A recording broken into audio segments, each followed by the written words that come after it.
1997मध्ये जळगाव ही नगरपालिका अस्तित्वात असताना अटलांटिका कंस्ट्रक्शन कंपनी म्हणून त्यावेळेस या ठिकाणी त्यांनी एक कॉन्ट्रॅक्ट घेतलेला होता.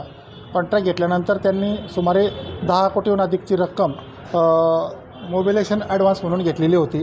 मात्र ही रक्कम ज्या कामाकरता त्यांनी वापरायची होती त्या कामाकरता न वापरता इतरत्र वापरली होती.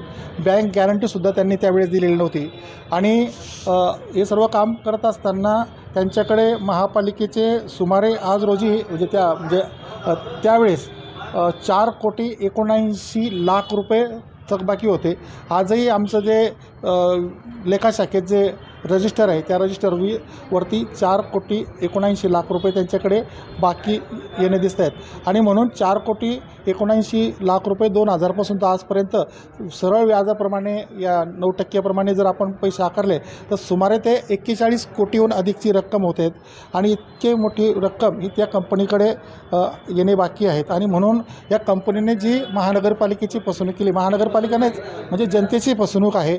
या ठिकाणी जनता जी टॅक्स देते त्या टॅक्सच्या कुठेतरी चोराच्या घशात कुठे काही जाते का रक्कम. आणि म्हणून मी आता नवनिर्मित महानगरपालिकेमध्ये नगरसेवक म्हणूनही या ठिकाणी मी तक्रार दिलेली आहेत. आणि ज्या कॉन्ट्रॅक्टरने ज्या ठेकेदाराने ही जळगाव महानगरपालिकेची फसवणूक केलेली आहे ते सुनियोजित एक कटाचा प्रकार आहे. आणि म्हणून त्यांच्याविरुद्ध आज जळगाव शहर पोलीस स्टेशनला मी कायदेशीर फौजदारी स्वरूपाची तक्रार दाखल केलेली आहे, तक्रार दिलेली आहे. कंपनीला नेमकं काय काम दिलं होतं, काय कामासाठी कंपनी नियुक्त करण्यात ते फसवणूक कशी केली? कंस्ट्रक्शन कंपनी आहे. त्या कंपनीने डांबरीकरणाचे काम शहरातले घेतलेलं होतं. मात्र प्रत्यक्षात काम न करतानाच त्यांनी ती जे मोबिलेशन ॲडव्हान्स जी रक्कम घेतलेली होती त्या रक्कम ही खरं तर म्हणजे जळगाव शहराच्या विकासाकरता ती रक्कम दिलेली होती. जळगाव शहरातल्या रस्तेकरता ती रक्कम दिली होती. आणि म्हणून ती अपेक्षित ठिकाणी रक्कम खर्ची होणे अपेक्षित असताना त्यांनी अन्य ठिकाणी रक्कम हे केली. वेळोवेळी त्यांना सांगितलं गेलं, वेळोवेळी तक्रार दिल्या, नोटीस दिली महापालिकेने. त्यावेळेस त्यांना नोटीस पण दिलेली होती, कायदेशीर नोटीस बजावलेली आहे. मात्र त्यांनी कुठल्याही प्रकारची दखल न घेता थातुरमात्र उत्तरं देत आतापर्यंत ही कंपनी कुठेतरी आम्हाला गुमराह करते महापालिकेला.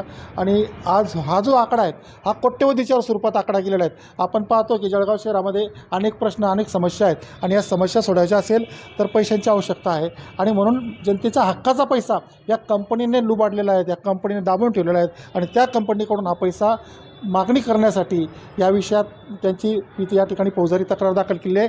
जर ते पैसे देत नसेल तर त्यांची मालमत्तासुद्धा जप्त करण्यात यावी अशी विनंती या ठिकाणी मी दिलेली आहेत.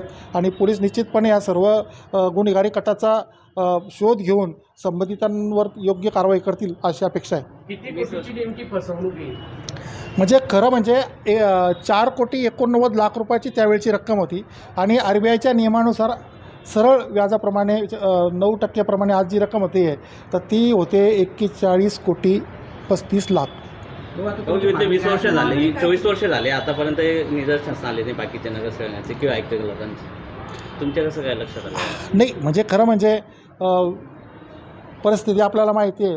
महापालिकेत माननीय महापौर दीपमाळा काळे खूप प्रयत्नपूर्वक काम करत आहेत. आणि अल्पावधीमध्ये आमच्या महापौरांनी लोकांचा विश्वास जिंकलेला आहे.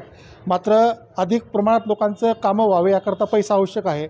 आणि म्हणून कुणाकडे काही बाकी आहेत का याचा शोध घेतला असता हा प्रचंड प्रमाणात थकबाकी ही संबंधित कंपनीकडे दिसून आली. आणि म्हणून मी या विषयामध्ये तक्रारदार झालो आहे. मागणी अशी आहेत की त्या कंपनीकडे आमचे पैसे जे बाकी आहेत 4,89,00,000 रुपये. आणि त्या एकूण ज्या व्याज वगैरे जे पाहतात एकूण जे पैसे आज झालेले आहेत जवळजवळ 41 कोटीहून अधिक 35,00,000 रुपये. तर ही रक्कम त्यांनी देण्यात यावी किंवा ही रक्कम देण्यासंदर्भात त्यांनी महापालिका महापौरांशी बोलणी करावी, आयुक्तांशी बोलणी करावी. आणि जर कुठे त्यांचं या स्वरूपात जर ते ॲग्री होत असेल तर निश्चितपणे विचार होऊ शकतो. मात्र असं मला वाटत नाही, कारण वेळोवेळी त्यांना नाही, माझी तक्रार तर डायरेक्ट आहे. आता फौजदारी स्वरूपाची मी तक्रार दिलेली आहे. तर ते आता मात्र पोलीस अधिकारी इथले जे आहेत सागर शेंपी साहेब यांच्या म्हटल्यानुसार माझ्या तक्रारीचं जे निर्धारित वेळेमध्ये ते चौकशी करतील.